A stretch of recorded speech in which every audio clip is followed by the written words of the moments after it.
Donc en même temps, on est noyé et on aime bien d'être vraiment submergé d'informations, mais il reste encore plus cette incertitude, oui, mais est-ce que j'étais jusqu'au bout, est-ce qu'un autre n'a pas encore été plus vite que moi? Bonjour Joël de Marteau, vous êtes le fondateur et l'administrateur délégué d'une société qui s'appelle WOW Voilà. Company. WOW Company, Wow au début c'était le cri de joie des enfants quand ils voyaient les vagues, Ouais. et on a essayé d'intellectualiser ça en disant que c'est Waves on Wheel, vagues sur demande en anglais, voilà. Donc comme le nom l'indique, vous fabriquez des boules à vagues qui créent des vagues dans des piscines. Donc c'est un produit de niche relativement particulier. Vous êtes une société qui a été créée en 1983. Voilà. Déjà, donc un petit parcours déjà derrière vous.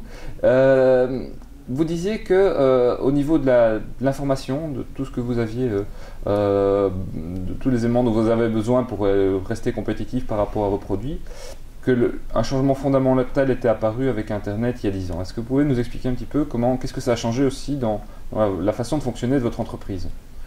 Mais disons qu'avant, on avait des échanges point à point, si je puis dire, aussi bien avec un client qu'avec un fournisseur. Quand il nous fallait de l'information sur des pompes, mais on regardait dans des catalogues, on trouvait des noms, on appelait les gens, on avait un rendez-vous 15 jours ou un mois plus tard. On était en contact avec un commercial alors qu'on aurait voulu discuter avec l'ingénieur. En gros, vous disiez qu'avant, pour répondre à un appel d'offres, par exemple technique, puisque vous êtes aussi une société d'ingénierie, il vous fallait 3 mois à cause de tout le temps que prenaient justement ces prises de contact avec les commerciaux et autres. Voilà. Aujourd'hui, en 2 ou 3 jours, en surfant sur une vingtaine de sites internet, vous pouvez récupérer une information que vous n'aviez pas au départ et finalement être à même de répondre à cet appel d'offres. Voilà. Alors, le gros intérêt, c'est qu'a priori, j'ai une information plus rapide et plus fiable et surtout tout à fait à jour. L'inconvénient, c'est qu'on est peut-être 25 à faire le même travail parce que le client aura demandé à beaucoup plus. Donc, au total, on va travailler peut-être quand même beaucoup plus, puisque jadis, quand je vais à un client, peut-être qu'il demandait à 3 autres personnes. Maintenant, il va demander à 30 personnes qui vont chacune aller 10 fois plus vite. Mais globalement, il y aura la même démarche et le même travail généré humainement. C'est vraiment jadis dans le village, l'amoureux voyait son amoureuse et puis il comparait par rapport à 12 filles et puis c'était tout. Maintenant, un jeune, je ne sais pas combien de milliers de photos il regarde, etc. J'aime pas la comparaison entre la technologie et les relations amoureuses.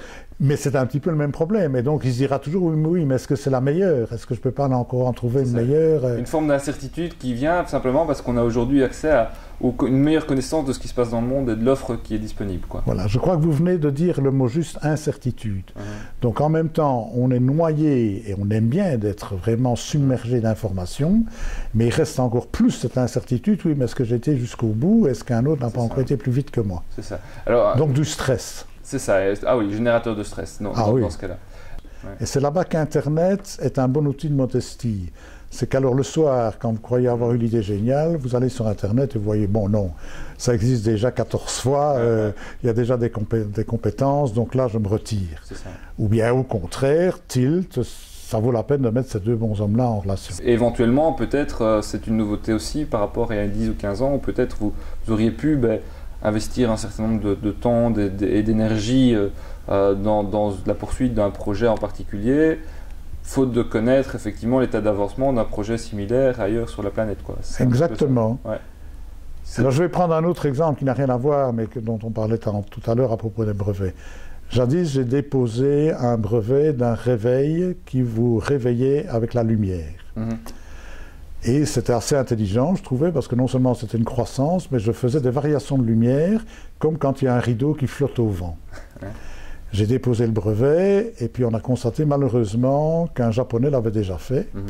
Et ça, vous ne le saviez pas? Ça, je ne savais pas au départ. Et puis longtemps après, c'est 2 ans après, tiens, un Japonais l'a déjà fait, donc mon brevet n'est plus valable puisqu'il y a antériorité. Par contre, ce Japonais n'a jamais commercialisé ça, donc ça a été bloqué. C'est ça. Et puis c'est 15 ans après que dans un avion, je vois dans les pubs un petit système tout à fait primitif, et puis 1 an après, Philips sort de nouveau le sien. Moins évolué malheureusement que ce que je proposais avec les variations. Mais ce qui est très dommage, c'est que pendant 15 ans, la propriété intellectuelle a verrouillé une idée qui, moi je considère, être les gens de meilleure humeur le matin. Quelque part, le mode de protection du brevet arrive à sa limite, c'est ça? À sa saturation, presque. C'est ce que vous pensez? Je pense que dans 30 ans, je ne sais plus ce qu'on va faire. Ouais. Je crois qu'il y a encore quelques années pendant lesquelles on sait survivre. Vous continuez à breveter aujourd'hui? On continue à breveter. Mais pas pour les bonnes raisons, ou pas celles qu'on... Mais pour des raisons essentiellement commerciales et stratégiques, qui est de dire, je veux, quand je discute avec un autre industriel ou avec un partenaire distributeur, montrer qu'il a des moyens de se défendre et que j'ai une originalité.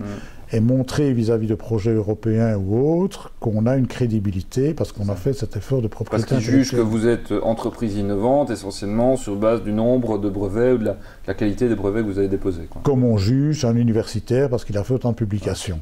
Alors que parfois les publications, une fois que vous avez trouvé le mode de le faire, clac, clac, clac, et voilà. Merci Joël de Marteau. Voilà.